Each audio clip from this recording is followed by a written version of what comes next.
The first time Jack Everson laid eyes on Willow Kearney at the Silver Dollar Saloon, he felt something shift inside him, like the ground beneath his boots had suddenly given way. Trouble was, she wore another man's ring, and in Gila City, Arizona Territory, 1877, that meant she was as untouchable as water in the desert. The July heat hung heavy over the dusty streets as Jack pushed through the batwing doors of the saloon, seeking refuge from both the scorching afternoon sun and the lingering solitude of the trail. 3 weeks of driving cattle had left him parched in more ways than one. The familiar sounds of clinking glasses, scattered conversations, and the tinny piano in the corner washed over him as he made his way to the bar. "Whiskey," Jack said, dropping a coin on the counter. His voice was rough from disuse, having spoken to nothing but cattle and his horse for the better part of a month. The barkeep, a portly man with thinning hair and suspicious eyes, slid the amber liquid toward him. "New in town," Jack nodded, knocking back the whiskey in one swift motion. "Just passing through." He set the glass down, feeling the burn travel down his throat and settle warmly in his stomach.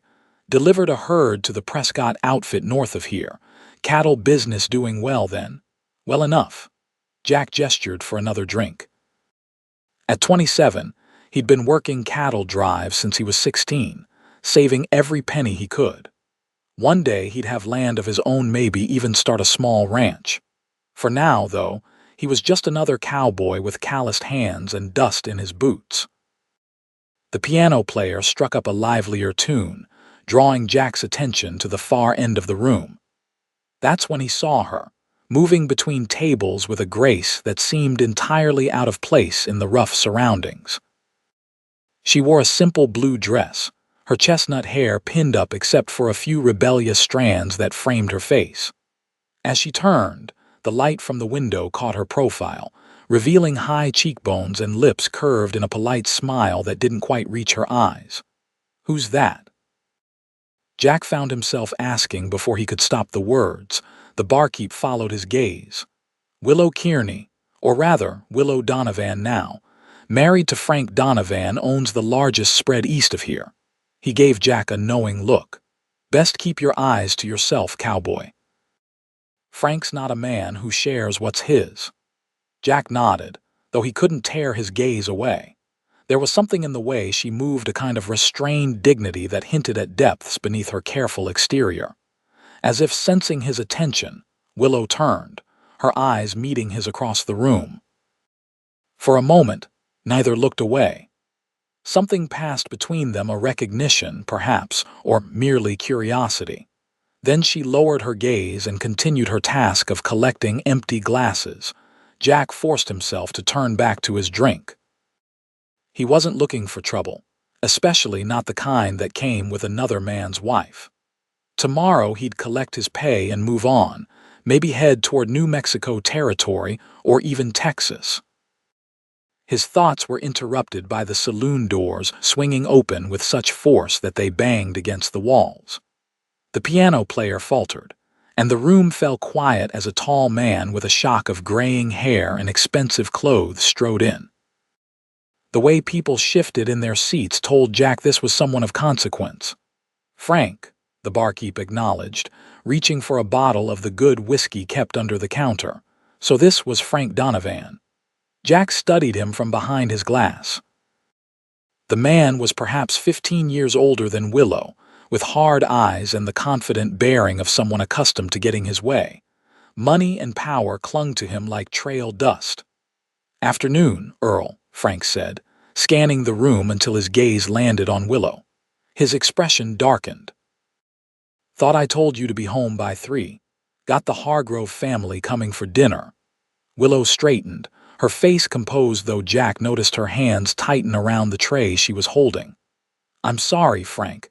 Mrs. Parker needed extra help today. I was just finishing up." Frank approached her, placing a hand on her arm that looked gentle enough to those watching but made Willow tense visibly.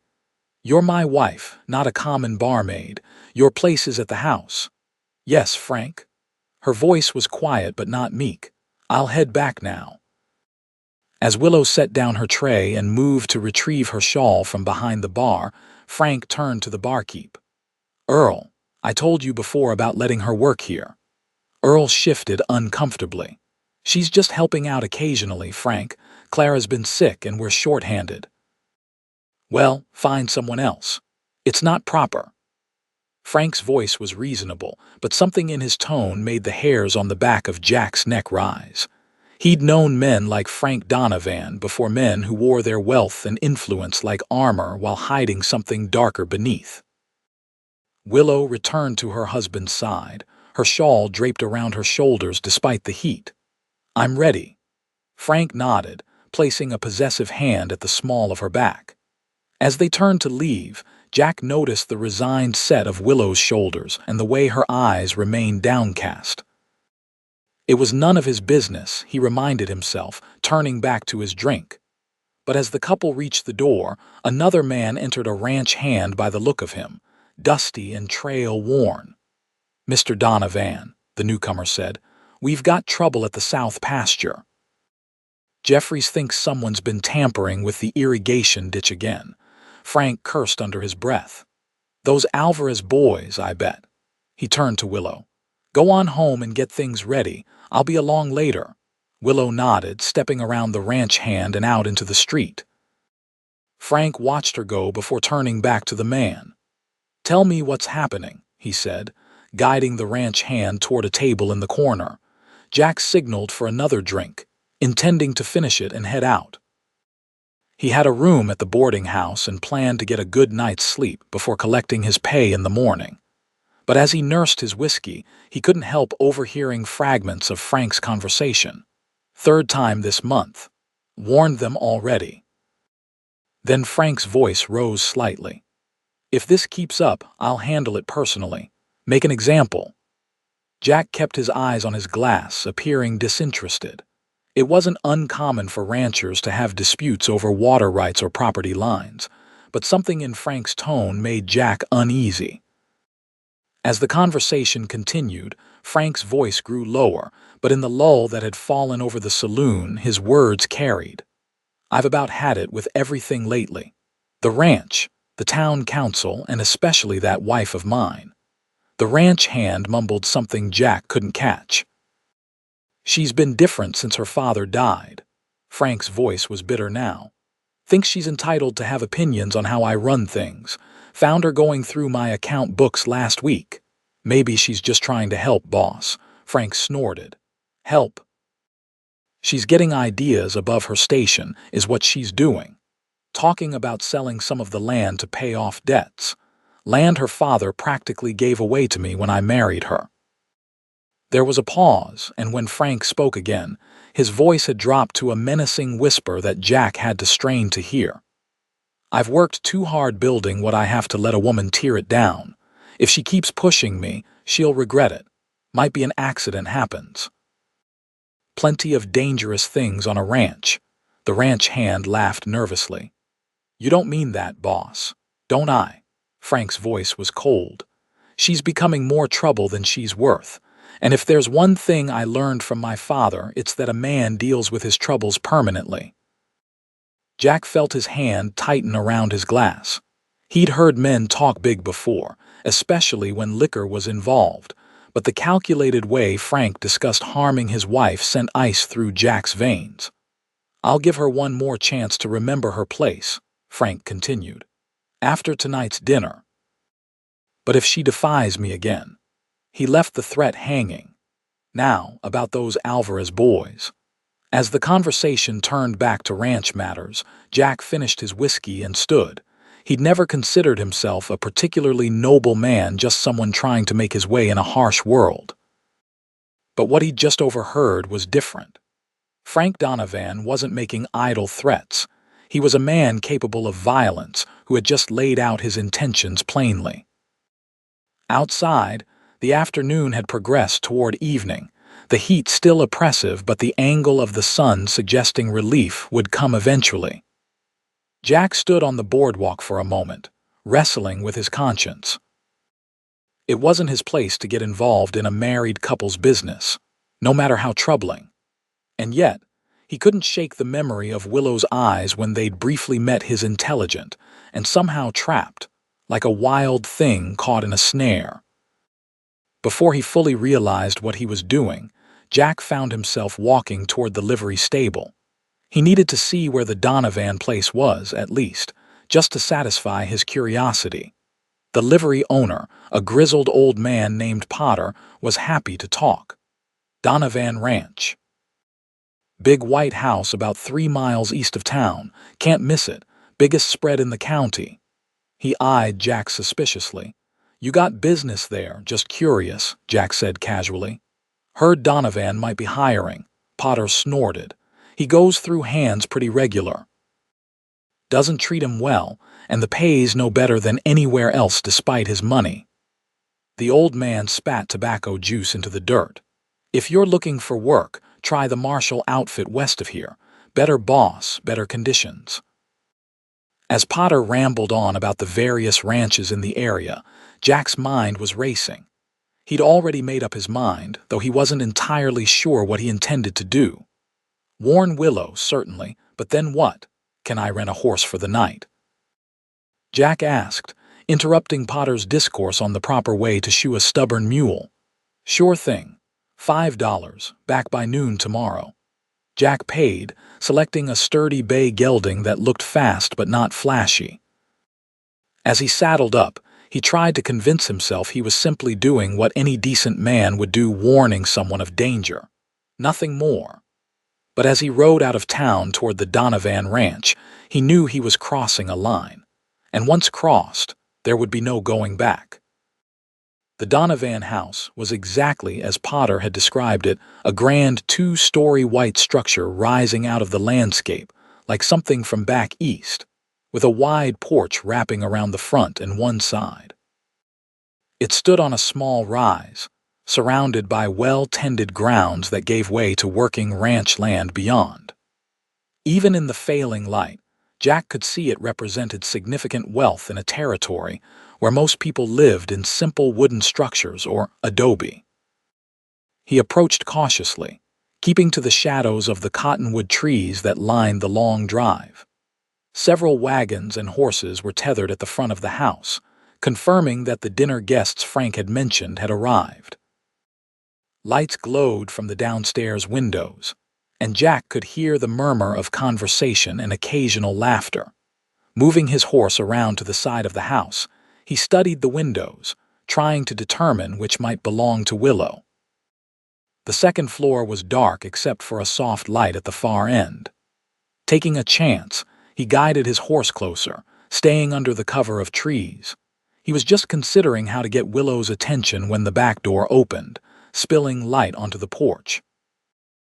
Jack quickly retreated deeper into the shadows, watching as Willow herself emerged.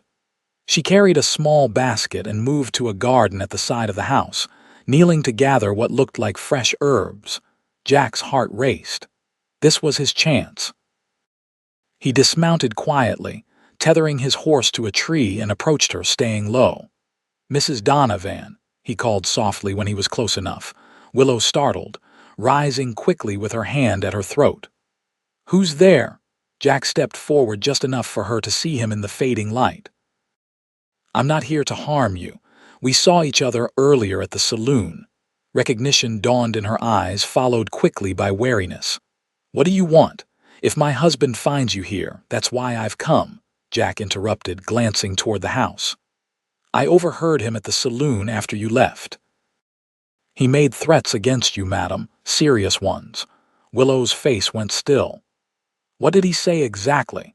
Jack hesitated, then decided honesty was necessary. "He said if you didn't remember your place, an accident might happen to you." He sounded like he meant it. She didn't look surprised, which troubled Jack more than if she had. "I see. Do you have family you could go to? Somewhere safe?" Willow shook her head. "My father died last year. My mother's been gone since I was a child." She gestured vaguely westward. "I have an aunt in California, but—" She trailed off, her shoulders slumping slightly. Jack made a decision then that would change the course of both their lives. "I can help you leave, tonight if need be." Willow's eyes widened. "Leave? "I couldn't possibly, Mrs. Donovan Willow, I believe your life is in danger. I wouldn't be here otherwise." She studied him, her eyes searching his face. "Why would you help me? You don't even know me." It was a fair question, and one Jack wasn't entirely sure how to answer. "Because it's the right thing to do," he said finally, "and because no one deserves to live in fear." Willow looked back at the house, conflict clear on her face. "The guests will be here for hours yet. Frank won't come upstairs until late." Jack nodded. "I'll leave my horse tethered in those trees." He pointed to a thick stand of cottonwoods about 50 yards from the house. "It'll be ready whenever you decide. I'll wait until midnight. And if I don't come, then I'll leave, and you can pretend we never had this conversation." Willow looked down at the herbs in her basket, her knuckles white where she gripped the handle. "I don't even know your name." "Jack." "Jack Everson." "Well, Mr. Everson, you're risking a great deal for a stranger." Jack shrugged. "Some risks are worth taking." A voice called from the house, a woman, probably one of the dinner guests, looking for Willow. "I have to go," she said urgently. "Which window is yours?" Jack asked quickly. "Second from the right, upstairs. There's a trellis with climbing roses." Jack nodded. "Remember midnight, the horse will be waiting." Willow hesitated, then nodded once before hurrying back toward the house, composing her features into a pleasant mask as she went. Jack retreated to the trees, his heart pounding. He just offered to help a married woman flee her husband, a powerful man in the territory. If Frank Donovan caught him, Jack had no illusions about what would happen. Men had been hung for less. He led his horse deeper into the cottonwoods, finding a spot with a clear view of Willow's window while remaining hidden from the house. Now all he could do was wait and hope she would choose freedom over fear. Inside the Donovan home, Willow moved through the evening as if in a dream. She poured coffee for the guests, smiled at appropriate moments, and answered questions about the new curtains in the dining room. All the while, her mind raced with the cowboy's Jack's warning and offer. Was she truly in danger? The rational part of her mind said yes.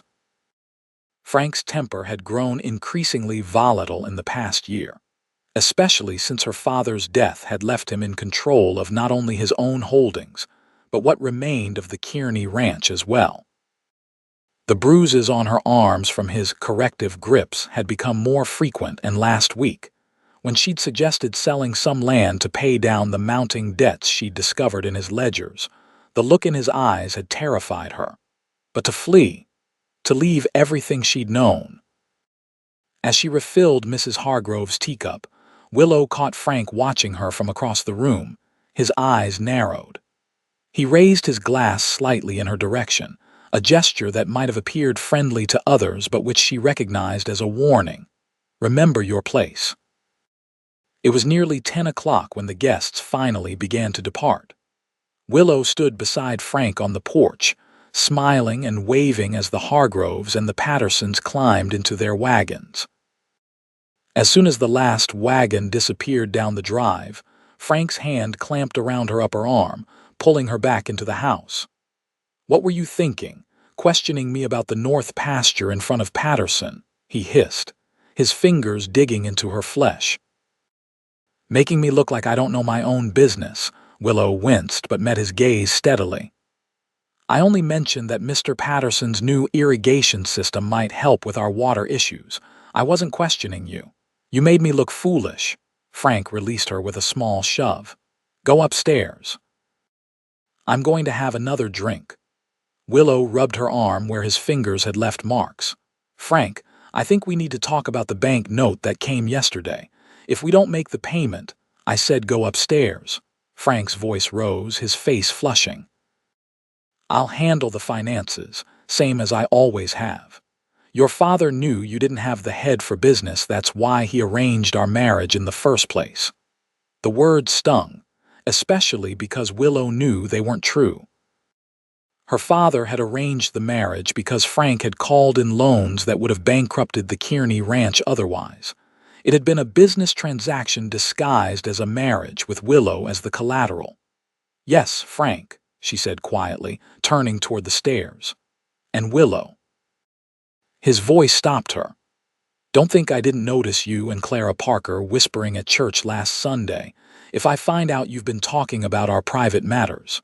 The threat hung in the air between them.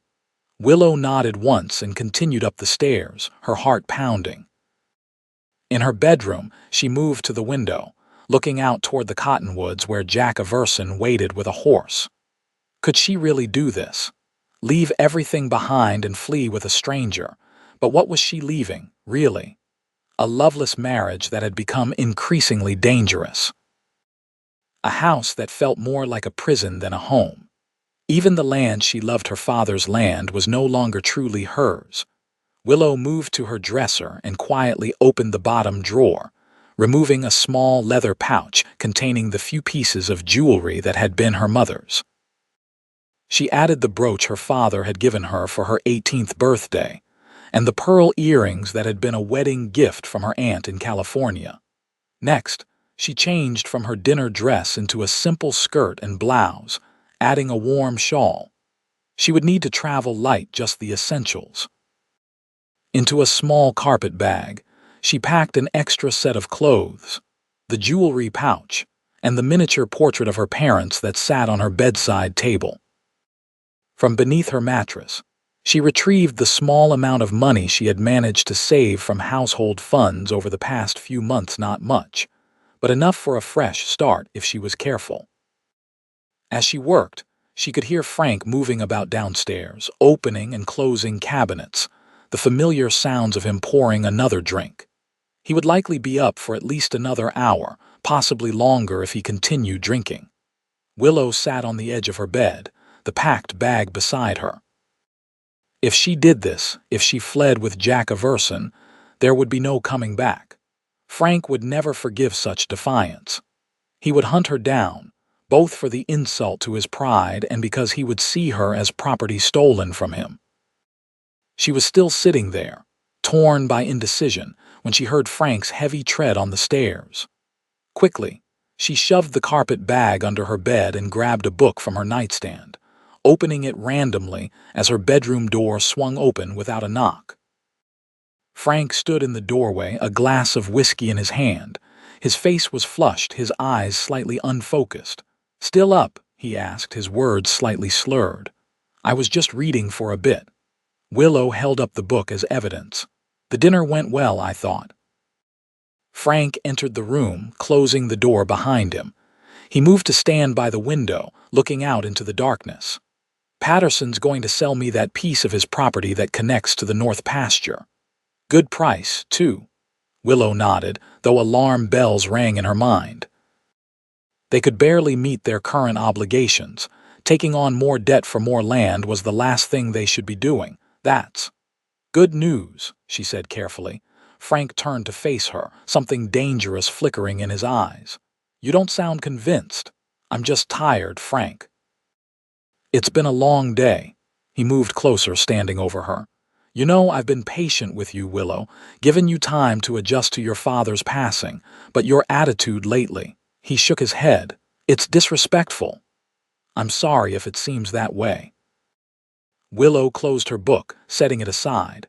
"I only want what's best for the ranch." Frank laughed, a harsh sound with no humor in it. "What's best for the ranch is for you to remember who makes the decisions around here." He reached down, gripping her chin and forcing her to look up at him. "Your father understood his place in the world. Time you learned yours." Willow remained still, not wanting to provoke him further. After a moment, Frank released her and stepped back, draining his glass. "I'm going back downstairs to finish some paperwork. Don't wait up." He moved toward the door but paused with his hand on the knob. "And Willow, tomorrow we're going to have a serious talk about your duties as my wife. It's been too long since you've fulfilled all of them." The implied threat turned her blood cold. As soon as the door closed behind him, Willow moved to the window, looking out toward the cottonwoods. She could make out the faint shape of a horse and rider waiting in the shadows. Her decision was made. She retrieved the carpet bag from under the bed and moved to the window, opening it carefully to avoid any noise. The trellis Frank had installed the previous summer provided a way down, though the thorns from the climbing roses would make the descent painful. Willow took one last look around the room that had been her prison for the past 3 years, then slipped through the window and began her climb down into freedom, or perhaps another kind of danger altogether. Jack had begun to think Willow wouldn't come. It was well past 11, and the house had grown quiet, most of the lights extinguished except for a glow from what he assumed was Frank's study on the first floor. He'd almost convinced himself to leave that he'd misread the situation, or perhaps Willow had reconsidered when movement at her window caught his eye. A slender figure slipped out onto the trellis, carefully making her way down. Even from a distance, Jack could see it wasn't an easy descent. The roses that made the trellis so picturesque in daylight were a hazard in the dark, their thorns catching on Willow's clothing and, he suspected, her skin as well. Jack led his horse closer, staying in the shadows until Willow reached the ground. She paused, glancing back at the house before hurrying toward the trees, a small bag clutched in one hand. "Here," Jack called softly, stepping forward just enough for her to see him. Relief crossed Willow's face as she reached him. "I wasn't sure you'd still be waiting." "I said midnight," Jack replied simply. He helped her mount the horse, noting the small cuts on her hands from the rose thorns. "Are you all right?" Willow nodded, settling herself in the saddle. "Yes, but we should hurry. Frank's still awake in his study." Jack swung up behind her, acutely aware of her warmth against him as he reached around her for the reins. "Hold tight," he murmured, guiding the horse deeper into the trees before turning toward the open country beyond the ranch. They rode in silence for nearly an hour, putting distance between themselves and the Donovan ranch. Jack kept to lesser-used trails, avoiding the main road where they might be spotted. The moon was high, providing just enough light to navigate by without risking the horse's footing. Finally, when he judged they were far enough away for a brief rest, Jack reined in beside a small stream. "We should water the horse," he said, dismounting and helping Willow down. She stood uncertainly, glancing back the way they had come. "How far have we traveled?" "About 5 miles, but not in a straight line." Jack led the horse to the water. "We're heading south. I figured that would be unexpected. Most people fleeing would go west toward California or east to New Mexico." "Where are we going?" Willow asked, rubbing her arms against the night chill. Jack hesitated. "I hadn't planned that far ahead, to be honest. I have some money saved. Enough to get us to Tucson, maybe, where you could take a stage further south if you wanted." Willow moved to the stream, kneeling to wash the cuts on her hands. "I have an aunt in San Francisco. She's my mother's sister. We've corresponded over the years, though Frank didn't know. She's invited me to visit many times." "California, then," Jack said, nodding. "It's a good place to start fresh." Willow looked up at him, her expression serious in the moonlight. "Why are you doing this, Mr. Everson? Truly?" Jack knelt beside her, dipping his bandana in the cool water and offering it to her for her cuts. "Jack, please." He considered her question, wanting to give an honest answer. "I've seen men like your husband before. Men who think owning land means they can own people too, what he was planning." He shook his head. "I couldn't just ride away knowing what might happen. But you're risking so much if he catches us. Then we'll deal with that if it happens." Jack stood, offering his hand to help her up. "For now, we should keep moving. We can rest properly once we're well away from Gila City." Willow took his hand, rising gracefully despite her obvious fatigue. "Thank you," she said softly. "Not just for helping me escape, but for giving me the choice." Something twisted in Jack's chest at her words. How long had it been since Willow Kearney Donovan had been allowed to make choices about her own life? "We should go," he said, helping her back onto the horse before mounting behind her. As they continued their journey south, Jack was aware of how Willow gradually relaxed against him, her exhaustion finally overtaking her fear. By dawn, they had traveled nearly 15 miles, keeping to the rough country away from established roads. Jack found a sheltered spot in a small canyon where a spring provided fresh water and cottonwood trees offered shade. "We'll rest here for a few hours," he said as they dismounted. "It's not safe to travel during daylight yet. We're still too close to Donovan's territory." Willow nodded, her face pale with exhaustion. Jack spread his bedroll on a patch of soft grass, gesturing for her to sit. "You should sleep," he said. "I'll keep watch. What about you?" Willow asked, though she was already sinking onto the bedroll, her body betraying how desperately she needed rest. "I've gone longer without sleep," Jack assured her. "Part of being a trail hand. I'll wake you in a few hours." Willow nodded, her eyes already closing. Within minutes, her breathing deepened, and Jack knew she was asleep. He tended to the horse, ensuring it was watered and had grass to graze, then settled himself against a boulder with a clear view of both Willow and the approach to their small camp. The weight of what they were doing, what he had instigated, pressed on him now that he had time to think. Jack had never considered himself a particularly noble man. He'd worked hard, kept mostly to himself, and tried to do right by those he encountered. But this, helping a married woman flee her husband, was something else entirely. In the eyes of the law, he was likely committing a crime. In the eyes of society, he was interfering where he had no right. And yet, as he watched Willow sleeping, her face finally peaceful, Jack knew he couldn't have done otherwise. Whatever consequences came, he would face them. He must have dozed despite his intentions, because the next thing he knew, the sun had shifted position, and Willow was sitting up, watching him with an unreadable expression. "You were supposed to wake me," she said softly. Jack straightened, embarrassed to have been caught sleeping on watch. "Must have been more tired than I thought. What time is it?" "Nearly noon, I think." Willow had washed her face in the spring, and her hair was neatly rebraided. Despite the circumstances, there was a new energy about her, as if each mile from her husband restored something vital within her.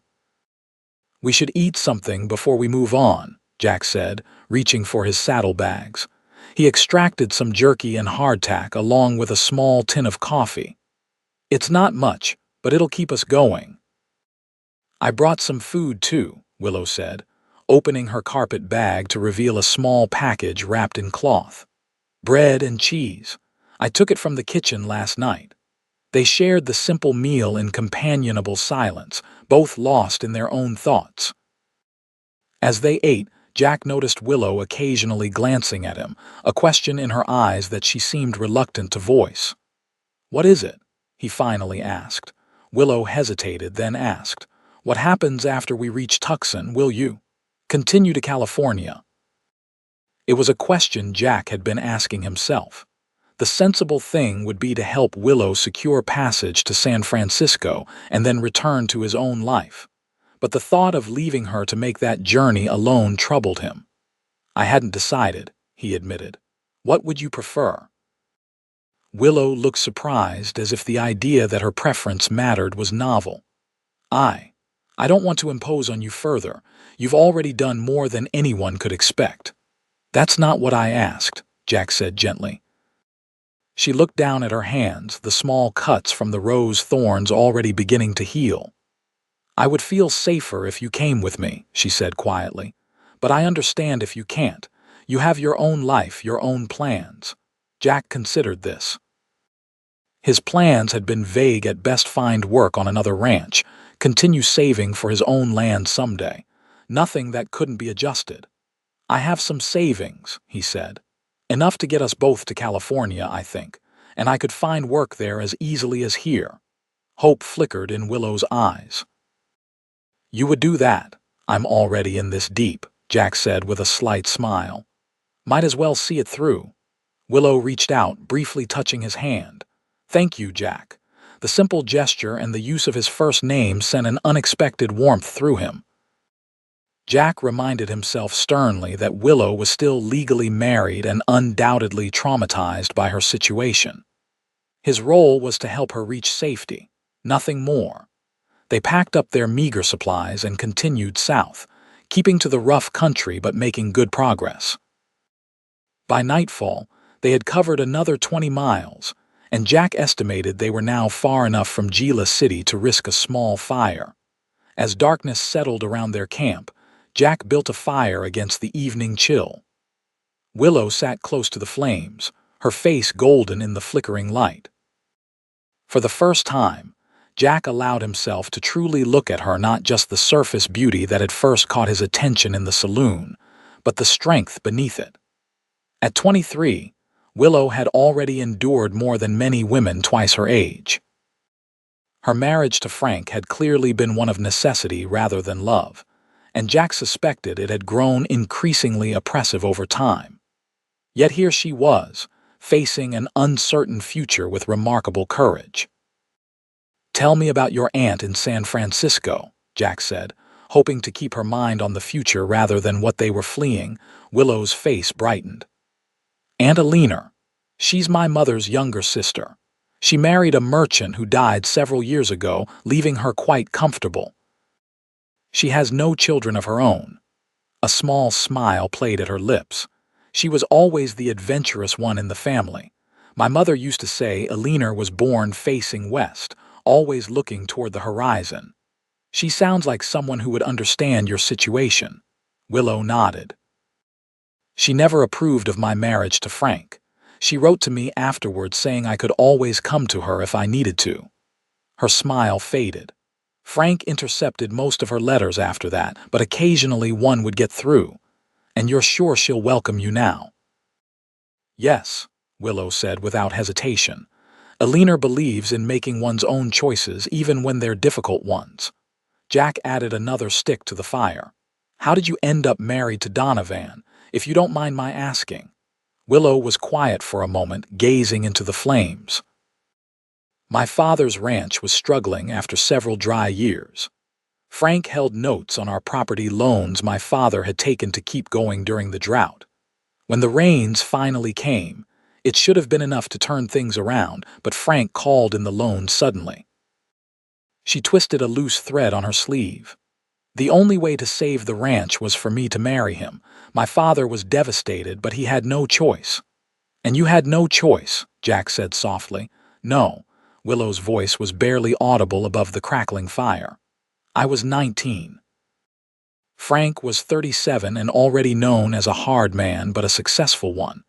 My father thought he would at least treat me well, give me a comfortable life. But he didn't." Willow shook her head. "He was, controlling from the beginning. But after my father died last year, there was no one left to witness how he treated me.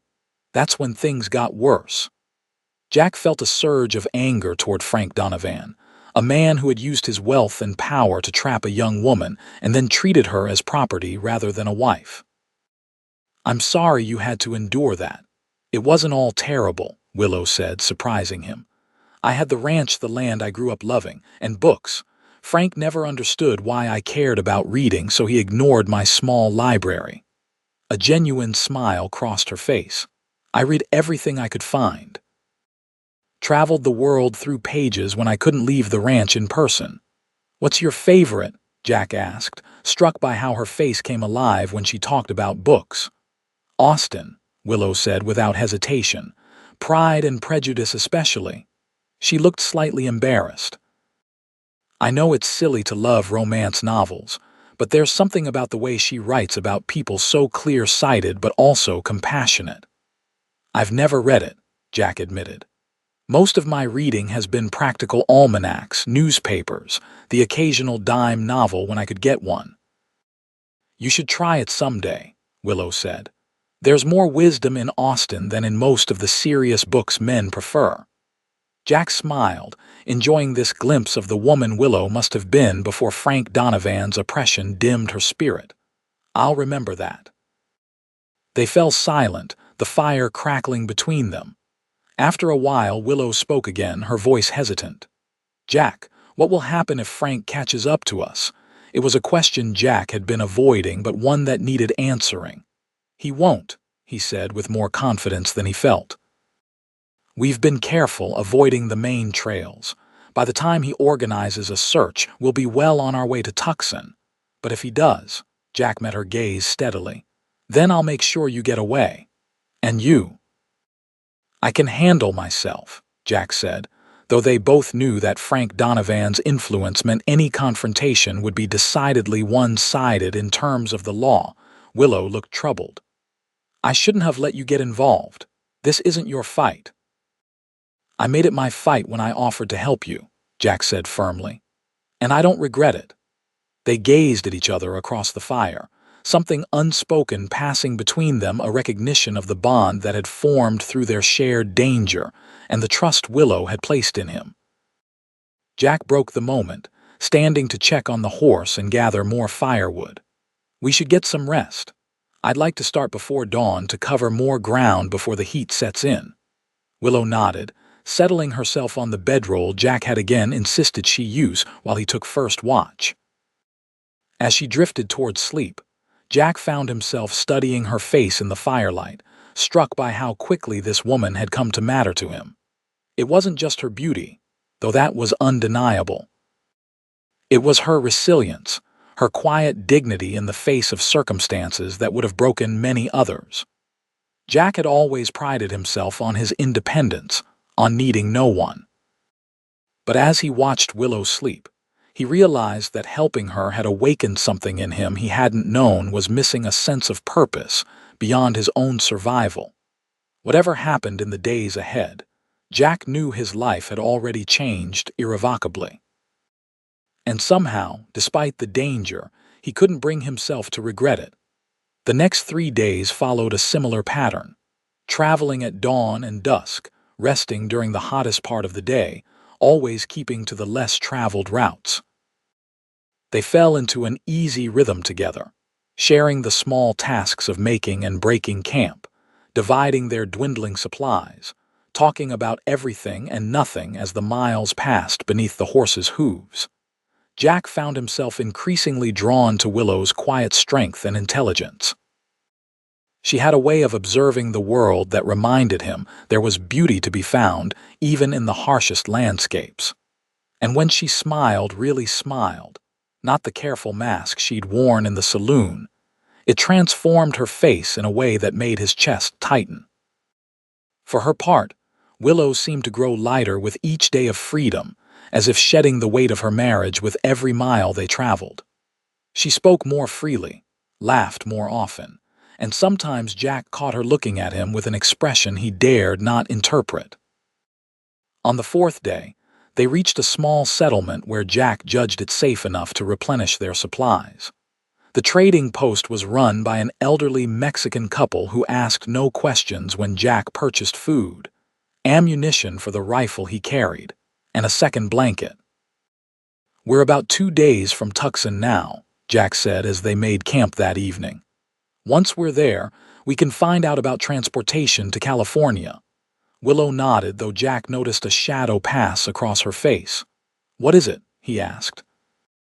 She hesitated, then said, I was just thinking about what happens when we reach San Francisco. I haven't seen Aunt Alina in years, and I have no skills, no way to support myself if she can't help me. You underestimate yourself, Jack said. You're intelligent, well-read, and stronger than you know. You'll find your way. And what about you? Willow asked. What will you do in California? Jack shrugged. What I've always done, I suppose. Find work, save money. But even as he said it, he realized his old dreams of a small ranch of his own somewhere in the territory seemed less compelling now. Willow was quiet for a moment, then said, I've been thinking. My aunt's last letter mentioned that she's involved with a women's education society in San Francisco. Perhaps I could teach. I've always loved books and I had a good education before. She trailed off. Before you were forced to marry Donovan, Jack finished for her. I think you'd make an excellent teacher. A genuine smile lit Willow's face. It would be a way to support myself, to have independence. Jack nodded, though the thought of Willow building a new life in San Francisco, a life that wouldn't include him, brought an unexpected pang. You deserve that independence, he said sincerely. They ate their simple dinner as darkness settled around them. the familiar companionable silence between them now tinged with an awareness that their journey together was approaching its end. As Jack banked the fire for the night, Willow suddenly asked, "What about your family, Jack?" "You've never mentioned them." The question caught him off guard. "Not much to tell. My father was a farmer in Missouri. After the war, he couldn't make the land pay anymore. My mother died when I was 14. By 16, I was on my own working cattle drives. No siblings. A brother who went east to find work in the factories. We write occasionally." Jack stretched out his bedroll. "It's your turn to take the first sleep. I'll wake you in a few hours." But Willow didn't move toward her blankets. Instead, she remained seated, her arms wrapped around her knees, looking at Jack with an intensity that made him nervous. "What is it?" he asked. "I've been trying to understand why you've done all this for me," she said slowly. "At first, I thought perhaps it was simple decency you heard a threat and acted to prevent harm. But it's more than that, isn't it?" Jack looked away, uncomfortable with her directness. "Like I said, it was the right thing to do." "Jack." The way she said his name made him look back at her. "Please don't evade the question. I need to understand." He sighed, running a hand through his hair. "I'm not sure I understand it myself, Willow. When I saw you in that saloon, there was something about you that, I don't know, made me want to know you better. And then when I heard Donovan threatening you," he shook his head, "I couldn't just walk away, even knowing the risk, that you could be charged with kidnapping or worse, even then." Jack met her gaze steadily now. "Some things are worth the risk." Willow's eyes searched his face. "And now?" After these days together, the question hung between them, fraught with implications neither had dared voice. Jack knew he should be cautious, remind himself that Willow was still legally married, that she was vulnerable, that his feelings might be nothing more than the natural result of their intense circumstances. But there was something in her eyes, a clarity, a certainty that demanded honesty in return. "Now," he said quietly, "I can't imagine not having met you, Willow. Whatever happens when we reach California, knowing you has changed me." She moved then, closing the distance between them and taking his hand in hers. "It's changed me too, Jack. You've shown me what it means to be treated with respect, with kindness." Her voice dropped to a whisper. With care, Jack's heart pounded as he looked down at their joined hands. "Willow, you're still married," she finished for him. "I know, legally at least." Her eyes were steady on his. "But in my heart, that marriage ended long ago if it ever truly existed." "Even so," Jack said, though it cost him to do so, "when we reach San Francisco, you'll need time. Time to establish yourself, to be certain of what you want." Willow's expression softened. "You're a good man, Jack Everson."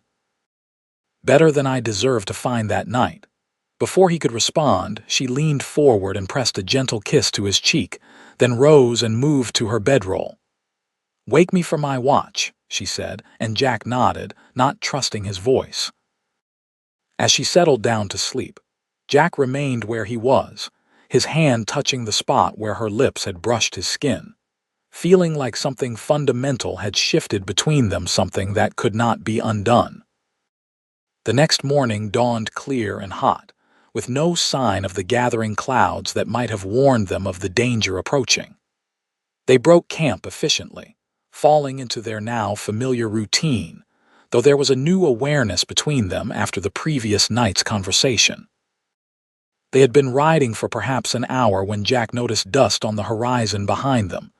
He reined in, standing in the stirrups to get a better view. "What is it?" Willow asked, sensing his tension. "Riders," Jack said grimly. "At least 4 moving fast." Willow's face paled. "Frank?" "Could be," Jack admitted. "Or just travelers hurrying to reach shelter before the heat of the day." But he didn't believe that, and he could tell Willow didn't either. "What do we do?" Jack considered their options. They were still at least a day's ride from Tucson, and their horse, carrying double, couldn't outrun fresh mounts. They could try to hide, but in this open country with experienced trackers, that was unlikely to succeed. "There's a canyon about a mile ahead," he said, making a decision. It has some defensible positions. We'll head there." They pushed on at the fastest pace they dared, but it was soon clear the riders behind them were gaining. When they reached the mouth of the canyon Jack had remembered from a previous journey, he helped Willow dismount, then quickly led their horse into a natural alcove where it would be hidden from immediate view. "This way," he said, guiding Willow up a narrow path that led to a ledge overlooking the canyon floor. It wasn't ideal, but it offered some protection and a good vantage point. As they settled into position, Jack checked his rifle and the revolver at his hip. He had ammunition for both, but not enough for a prolonged fight. "Jack," Willow said quietly, "if it is Frank, you should let me face him. This isn't your fight." He looked at her incredulously. "After everything he's threatened to do to you." "No, Willow, we're in this together now." Before she could argue further, the sound of approaching horses echoed through the canyon. Jack motioned for Willow to stay down as he peered carefully over the edge of their hiding place. 4 riders entered the canyon, moving cautiously now, scanning the terrain. In the lead was Frank Donovan, his face set in hard lines of rage. Behind him rode 3 men Jack recognized as ranch hands from the Donovan spread. "Willow." Frank's voice boomed through the canyon. "I know you're here. Come out now and I might forgive this foolishness." Jack felt Willow tense beside him, but she remained silent. "Is that cowboy with you?" Frank continued, his voice dripping with contempt. "The one from the saloon. Did he fill your head with nonsense about running away?" He paused, then added ominously, "He won't live to regret it if he did." Jack met Willow's frightened gaze, placing a reassuring hand on her arm. "Stay here," he whispered, "no matter what happens." Then, before she could stop him, Jack stood, revealing his position. "She's not coming back to you, Donovan," he called down, his rifle held ready but not yet aimed. Frank's head snapped up, his eyes narrowing as he spotted Jack on the ledge. "You," he snarled. "I should have known. Where's my wife? Safe from you," Jack replied evenly. "And that's how she's going to stay." Frank's laugh was ugly. "You think you're protecting her. All you've done is ruin her. No one will take in a woman who's run off with another man. She's damaged goods now." Jack fought to keep his temper in check, knowing Donovan was trying to provoke him. "The only damage done to Willow was by your hands, Donovan. I heard you in the saloon, planning to harm her. That's why I helped her leave." Frank's face darkened with rage. "You're a liar and a thief, cowboy. You stole my property, and I've got 3 witnesses here who'll testify to that." He gestured to the men behind him. "The law's on my side, not yours." "The law doesn't allow a man to threaten his wife's life," Jack retorted. "Hearsay," Frank dismissed. "Your word against mine. And who do you think they'll believe? A drifting cowhand or one of the largest landowners in the territory?" He had a point, and Jack knew it. In a court of law, Frank Donovan's influence would almost certainly prevail. "Willow," Frank called, his voice suddenly silky. "I know you can hear me. Come out now and I'll be lenient. We can put this behind us. After all, a good wife stands by her husband, doesn't she? Like your mother stood by your father through all his failures." Jack felt Willow stiffen beside him, and before he could stop her, she rose to stand next to him on the ledge. "My mother stood by my father because she loved him," Willow called down, her voice steady despite her fear. "And because he treated her with respect, something you've never shown me, Frank." Frank's expression hardened. "You've had it too easy, Willow. That's the problem. I gave you everything: a fine house, good clothes, a respected position in society. And this is how you repay me. By running off with the first drifter who catches your eye." "You never gave me anything," Willow responded, a new strength in her voice. "You took everything: my home, my freedom, my dignity. But you won't take my future, Frank. I'm not coming back." Frank's hand moved to his gun. "Then I'll take the future from both of you." He nodded to his men. "Spread out. If she won't come willingly, we'll bring her by force. And as for her cowboy friend..." He let the implication hang in the air. Jack pushed Willow back from the edge as the men below began to fan out, seeking ways up to their position. "We need to move," he said urgently. "There's another path down the back side of this ridge. If we can reach it, we might be able to circle around to our horse." They scrambled along the narrow ledge, keeping low to avoid being seen. Behind them, they could hear Frank barking orders to his men, their boots scraping on stone as they searched for a way up. The path, Jack remembered, was steep and treacherous, but it offered their best chance. "Careful," he warned as they began their descent. "One step at a time." They had made it perhaps halfway down when a shout from above indicated they had been spotted.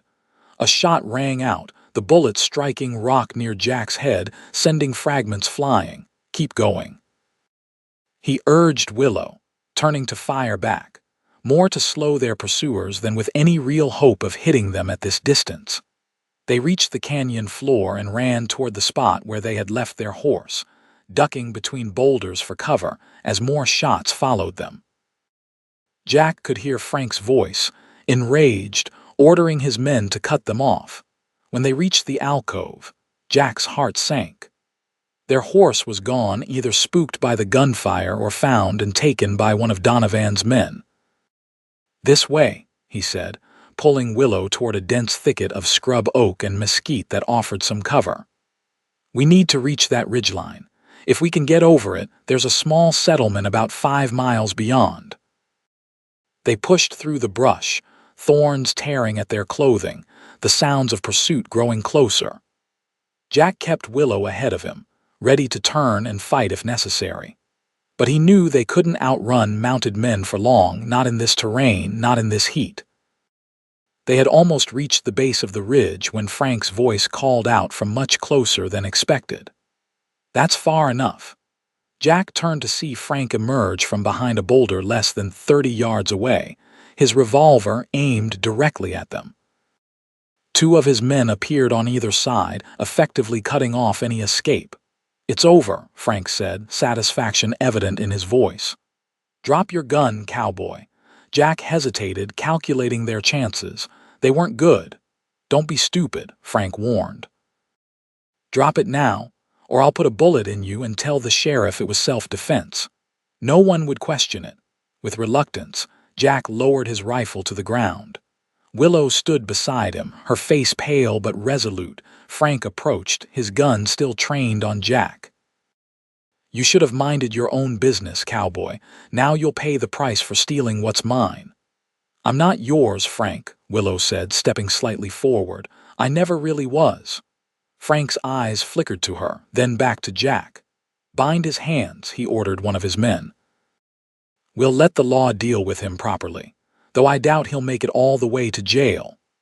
The threat was clear in his tone. As the ranch hand moved to comply, Jack tensed, ready to fight despite the odds. But before anyone could move further, the sound of approaching horses drew their attention. "Riders coming," one of Frank's men called, pointing toward the mouth of the canyon. Frank cursed. "Who the hell?" He didn't finish the question as the newcomers came into view, 4 men on horseback, moving with purpose. In the lead was a figure Jack recognized immediately, Sheriff Thomas from Gila City. "Donovan," the sheriff called as they approached. "Stand down, lower your weapon." Frank's expression was one of confusion quickly masked by confidence. "Sheriff, good timing. I've just apprehended the man who abducted my wife." The sheriff dismounted, his own gun drawn but pointed at the ground. "That's not the story I heard, Donovan." He looked at Willow. "Mrs. Donovan, are you all right?" "Yes, Sheriff," Willow said, her voice stronger than Jack would have expected given the circumstances. "She's confused," Frank said quickly. "This drifter filled her head with nonsense, convinced her to run away." "Is that so?" The sheriff's tone was skeptical. He turned to one of the men who had accompanied him, a young ranch hand Jack had seen around Gila City. "Reynolds, tell Mr. Donovan what you told me." The young man shifted uncomfortably but met Frank's glare. "I was at the saloon that day, Mr. Donovan. I heard what you said about Mrs. Donovan, about an accident happening to her. I heard every word." Frank's face drained of color, then flushed with rage. "You're lying." "No, sir, I'm not." Reynolds stood his ground. "And I wasn't the only one who heard. Clara Parker did too. She came to the sheriff right after you left town, worried about Mrs. Donovan." Sheriff Thomas nodded. "Clara was quite clear about what she heard, Donovan, and when we found out Mrs. Donovan had disappeared and you'd gathered men to pursue her." He shook his head. "Didn't look good." "This is absurd," Frank blustered. "She's my wife. I have the right, you don't have the right to threaten her life," the sheriff interrupted firmly. "Now lower your weapon, Donovan. You're coming back to Gila City to answer some questions." For a tense moment, Jack thought Frank might try to shoot his way out. But as he looked around at the sheriff's men, all with hands near their guns, he seemed to reconsider. With a curse, he lowered his revolver. "This isn't over," he said, glaring at Willow and then at Jack. "I think it is," Sheriff Thomas replied. He gestured to his deputies to take charge of Frank and his men. "Mrs. Donovan, Mr. Everson, I'll need statements from both of you as well." As the deputies disarmed Frank and his ranch hands, Willow moved closer to Jack, her hand finding his. "It's really over," she whispered. Jack squeezed her hand, hardly able to believe the turn of events himself. "Looks that way." The sheriff approached them, his expression grave but not unkind. "Mrs. Donovan, I've known your family for many years. Your father was a good man. I'm sorry I didn't see what was happening sooner." Willow nodded, accepting his words. "What will happen now, Sheriff?" "That depends partly on you," Thomas said. "If you're willing to testify about your husband's treatment of you, along with the threats witnessed by others, he'll face serious charges." "And if I don't?" Willow asked. The sheriff sighed. "Then it becomes more complicated, but given the witnesses to his threats, he won't simply walk away." Willow straightened her shoulders. "I'll testify. It's time the truth was known." Sheriff Thomas nodded, then turned to Jack. "As for you, Mr. Everson, your actions were unorthodox, but under the circumstances, I understand why you felt compelled to intervene." "Will there be charges against him?" Willow asked anxiously. "That depends on the judge," Thomas replied honestly. "But I'll make it clear in my report that Mr. Everson acted to prevent harm to you based on credible threats he overheard." He left them then to oversee the preparations for the journey back to Gila City. Jack turned to Willow, studying her face in the harsh sunlight. Despite the ordeal, there was a new steadiness in her eyes, a certainty that hadn't been there before. "Are you all right?" he asked quietly. Willow nodded, a small smile touching her lips. "Better than all right. For the first time in years, I feel free." Jack wanted to pull her into his arms, but was acutely aware of the eyes upon them. "What will you do now?" he asked instead. "Face him," Willow said simply. "Tell the truth." "And then?" She looked toward the horizon. "And then I'll still go to California, start the life I should have had all along." Her words brought both relief and a pang of uncertainty to Jack. "And you'll be all right, making that journey." Willow's eyes met his, warm with an emotion Jack dared not name yet. "I was rather hoping I wouldn't be making it alone," she said softly. "Unless you've changed your mind." Jack felt something tight in his chest finally loosen. "I meant what I said last night, Willow. Knowing you has changed everything for me." She smiled then, a real smile that lit her entire face. "Good. Because I think we have a lot more to learn about each other, Jack Everson." Before he could respond, Sheriff Thomas called for them to mount up. One of his deputies had recovered their horse, and as they prepared to join the journey back to Gila City, Jack found himself filled with a cautious hope for the future, a future that now seemed full of possibilities he had never dared to imagine. 3 months later, Jack stood on the deck of a steamer bound for San Francisco, watching as the coastline of California came into view through the early morning fog. Beside him, Willow leaned against the railing, her face turned toward the promise of land ahead. The legal proceedings against Frank Donovan had moved with surprising swiftness. thanks in part to the influential testimony of Clara Parker and several other residents of Gila City, who came forward with accounts of Frank's increasingly erratic and threatening behavior. The final blow to his defense had been the discovery of ledgers showing he had systematically defrauded not only Willow's father but several other ranchers in the area. Frank now faced years in territorial prison, and the court had granted Willow an annulment based on fraud and coercion, along with restoration of her father's property. She had promptly sold the land, using part of the proceeds to assist those Frank had harmed and setting aside the rest for a new beginning in California. As for Jack, he had been cleared of any wrongdoing, the judge ruling that his actions were justified given the immediate threat to Willow's safety. In the weeks that followed, as they prepared for their journey west, he and Willow had grown closer, their bond deepening into something neither had expected to find. Now, as San Francisco's harbor emerged from the mist, Jack felt Willow's hand slip into his. "Nervous?" he asked. She shook her head, her eyes bright with anticipation. "Excited, I never thought I'd actually be here starting fresh." Jack squeezed her hand. "Your aunt's letter sounded welcoming. I think she'll be happy to see you." "And to meet you," Willow added, a teasing note in her voice. "Though I'm not sure how she'll feel about me arriving with a cowboy in tow." "Former cowboy," Jack corrected with a smile. "Soon to be." He hesitated, still adjusting to the idea of his new direction. "Soon to be bookshop owner," Willow finished for him. "And a very good one, I'm certain." The plan had developed gradually over their journey west. Jack's savings, combined with a small investment from Willow, would be enough to purchase a modest bookshop in one of San Francisco's growing neighborhoods. It was a far cry from the cattle ranch he had once envisioned, but somehow it felt right, a place of stories and ideas, of quiet conversations and new discoveries. As the steamer made its final approach to the harbor, other passengers joined them at the railing, eager for their first glimpse of the city. But Jack found his gaze drawn to Willow rather than the approaching shoreline. The woman beside him now was transformed from the one he had first seen in the Silver Dollar Saloon, still beautiful, but with a confidence and joy that made her radiant. "What are you thinking?" Willow asked, catching his look. "That I'm the luckiest man alive," Jack said honestly.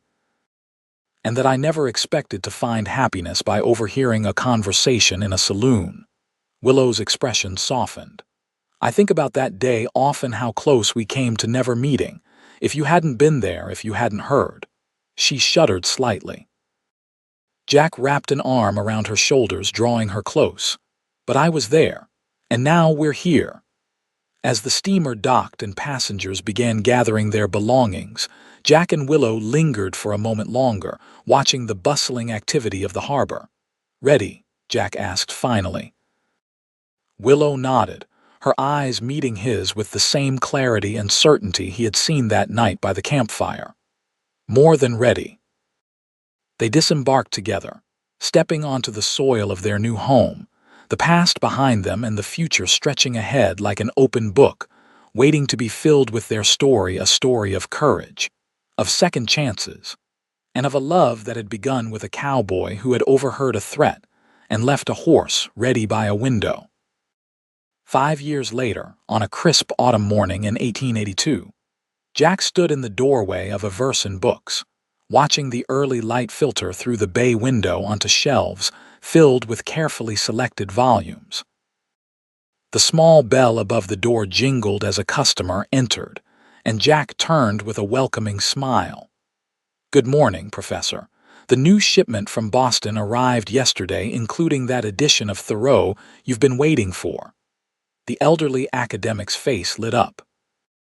"Excellent news, Mr. Everson. My students will be delighted."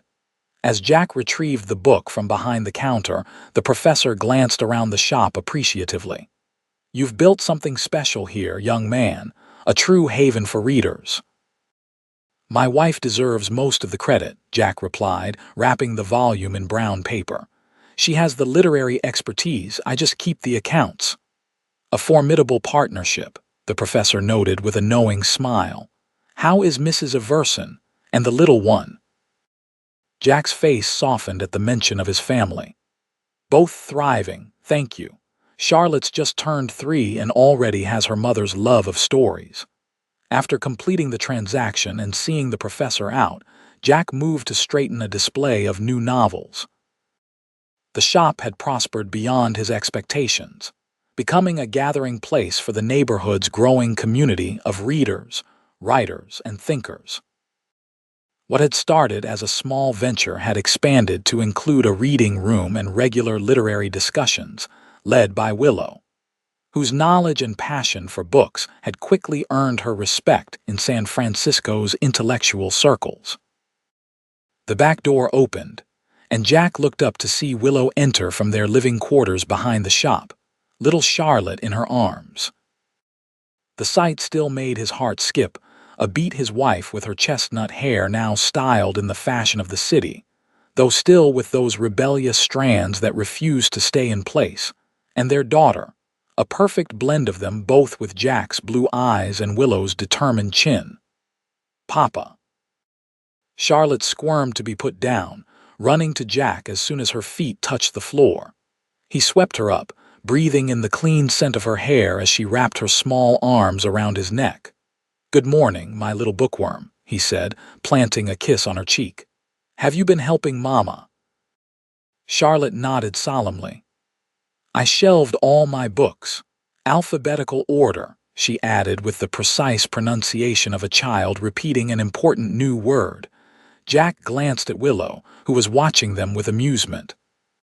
"She's very insistent about the proper arrangement of her picture books," Willow explained.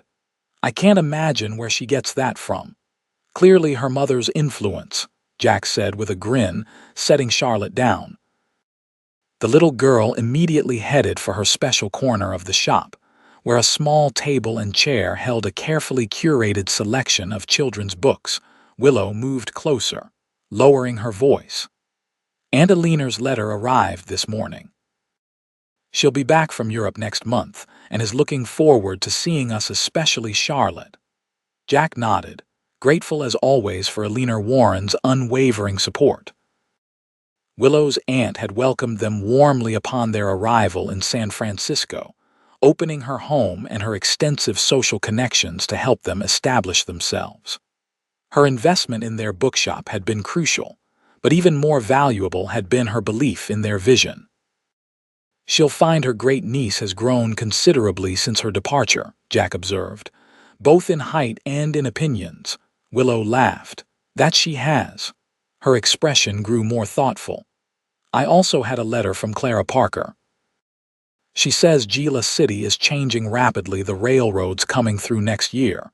Jack raised an eyebrow. "Do you ever miss it? Arizona, I mean." Willow considered the question, her eyes drifting to the window where San Francisco's morning fog was beginning to lift, revealing glimpses of the bay beyond. "I miss the land sometimes, the openness, the way the stars looked at night, but not the life I had there." She met his gaze, her eyes clear and direct as always. "This is home now, with you and Charlotte." Jack reached for her hand, squeezing it gently. "I was thinking we might take a trip next summer, show Charlotte some of the country, perhaps even visit Clara." "I'd like that," Willow said, surprising him. "It would be good to see it all again, but as a visitor this time, and to show our daughter where her parents met."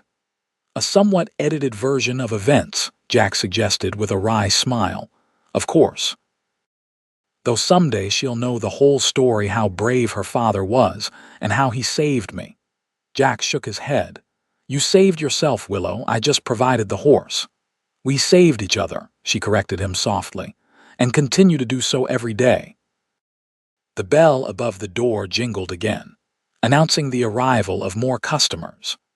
Willow squeezed Jack's hand once more before moving to greet them, her natural warmth and knowledge quickly engaging them in conversation about the latest literary arrivals from Europe. Jack watched her for a moment, still sometimes amazed by the turn his life had taken. From a solitary cowboy with modest dreams to a husband, father and business owner in a city he had never imagined calling home. All because he had paused long enough to overhear a conversation in a saloon and had cared enough to act. Charlotte approached, tugging at his sleeve with a book in her hand. "Papa, will you read to me? Until customers need you." "Always," Jack said, lifting her onto the counter and settling beside her. As he opened the book, one of the many fairy tales his daughter loved, he caught Willow's eye across the shop. She smiled at him, a smile full of love and promise, before turning back to her customers.